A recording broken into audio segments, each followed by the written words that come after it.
Մարտի 3-ը լսողության համաշխարհային օրն է, քանի որ լռությանը շատերը հանդիպում են ավելի շուտ, քան պատկերացնում են, իսկ ամսաթվի ընտրությունը ամենևին էլ պատահականություն չէ։ Թիվ 3-ը ձևով հիշեցնում է ականջ, իսկ 3-3-ը միասին խորհրդանշում է երկու ականջները, ինչը ընդգծում է, որ լսողությունը երկկողմանի է եւ հավասարապես կարեւոր է ամբողջական հաղորդակցության համար։ Այժմ ամբողջ աշխարհում մոտ 1.5 միլիարդ մարդ ունի լսողության տարբեր աստիճանի կորուստ, որոնցից շուրջ 34 միլիոնը երեխաներ են։ Մինչդեռ ըստ ԱՀԿ-ի կանխատեսման 2050 թվականին այն հասնելու է մոտավորապես 2.5 միլիարդի։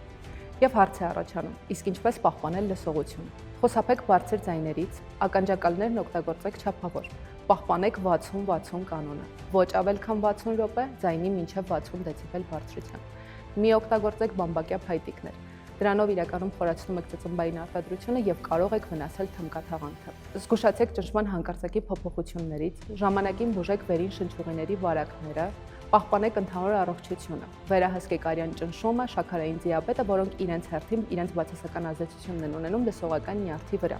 Լսողության նվազման, ցավի, ականջում աղմուկի եւ փակվածության զգացողության դեպքում անհապաղ դիմեք լոր բժշկի, քանի որ վաղ դիմելը կանխում է անդառնալի փոփոխությունները։ Պահպանեք ձեր լսողությունն այսօր, որպեսզի վաղը շարունակեք լսել ձեր կյանքի ամենակարևոր ձայները։